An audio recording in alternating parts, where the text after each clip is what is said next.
Jaya Radha Madhava Punya Bihari.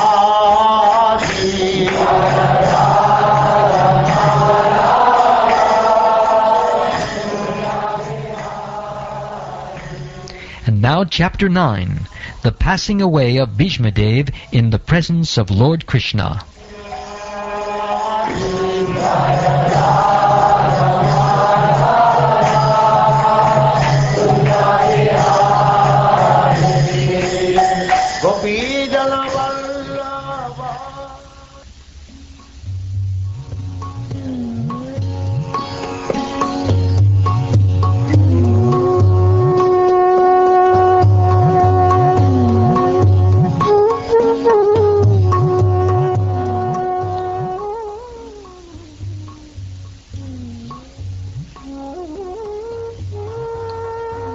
Suta Goswami said, being afraid for having killed so many subjects on the battlefield of Kurukshetra, Maharaj Yudhishthir went to the scene of the massacre. There Bhishmadev was lying on a bed of arrows, about to pass away. At that time all his brothers followed him on beautiful chariots drawn by first-class horses decorated with gold ornaments. With them were Vyas and rishis like Domya, the learned priest of the Pandavas, and others. O sage amongst the Brahmins, Lord Sri Krishna, the personality of Godhead, also followed, seated on a chariot with Arjuna. Thus King Yudhishthir appeared very aristocratic, like Kuvera surrounded by his companions, the Guhyakas. Seeing Bhishma lying on the ground like a demigod fallen from the sky, the Pandava king Yudhishthir, along with his younger brothers and Lord Krishna, bowed down before him. Just to see the chief of the descendants of King Bharat, Bhishma, all the great souls in the universe, namely the rishis amongst the demigods, Brahmins and kings, all situated in the quality of goodness, were assembled there.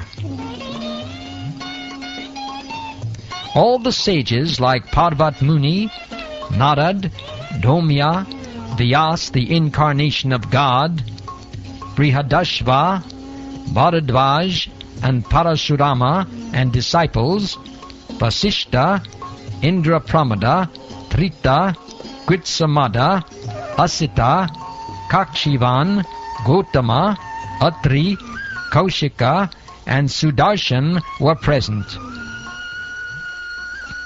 And many others like Shukdev Goswami and other purified souls, Kashyapa, Angirasa, and others, all accompanied by their respective disciples, arrived there.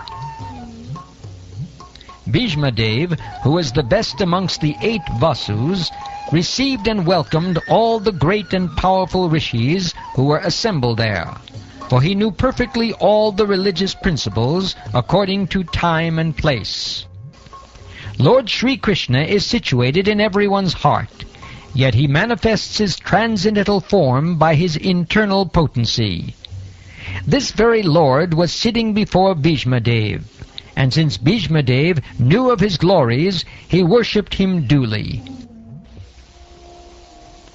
The sons of Maharaj Pandu were sitting silently nearby, overtaken with affection for their dying grandfather.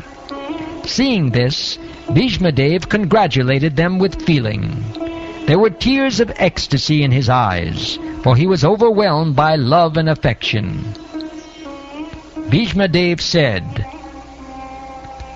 "Oh, what terrible sufferings, and what terrible injustices you good souls suffer for being the sons of religion personified.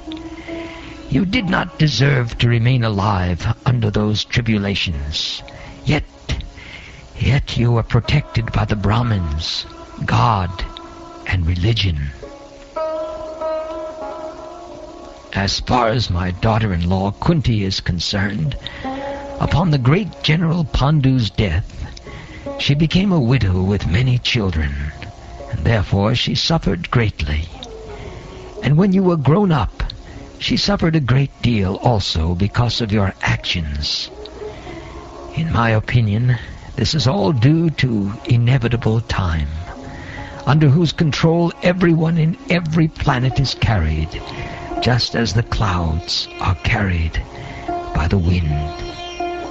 Oh, how wonderful is the influence of inevitable time!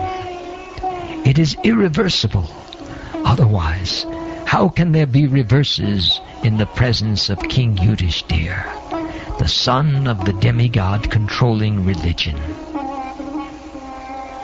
Bhima, the great fighter with a club, the great bowman Arjun with his mighty weapon Gandiva, and above all, the Lord, the direct well-wisher of the Pandavas. O King, no one can know the plan of the Lord Sri Krishna.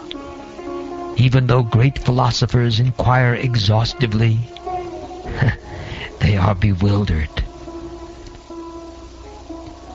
O best among the descendants of Bharat, I maintain, therefore, that all this is within the plan of the Lord. Accepting the inconceivable plan of the Lord, you must follow it. You are now the appointed administrative head, and, my Lord, you should now take care of those subjects who are now rendered helpless.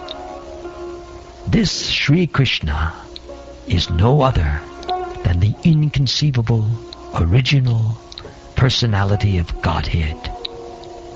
He is the first Narayan, the supreme enjoyer. But he is moving amongst the descendants of King Vrishni just like one of us, and he is bewildering us with his self-created energy. O King, Lord Shiva, Narad, the sage amongst the demigods, and Kapila, the incarnation of Godhead, all know very confidentially about his glories through direct contact. O King, that personality whom, out of ignorance only, you thought to be your maternal cousin, your very dear friend, well-wisher, counselor, messenger, benefactor, etc., is that very personality of Godhead, Sri Krishna. Being the absolute personality of Godhead, he is present in everyone's heart. He is equally kind to everyone, and he is free from the false ego of differentiation. Therefore, whatever he does is free from material inebriety. He is equibalanced. Yet, despite his being equally kind to everyone, he has graciously come before me while I am ending my life, for I am his unflinching servitor.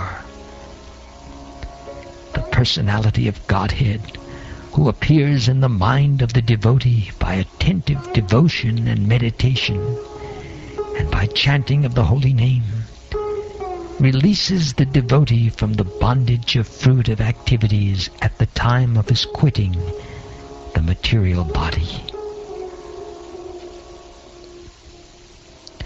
May my Lord, who is four-handed and whose beautifully decorated lotus face, with eyes as red as the rising sun, is smiling, kindly await me at that moment when I quit this material body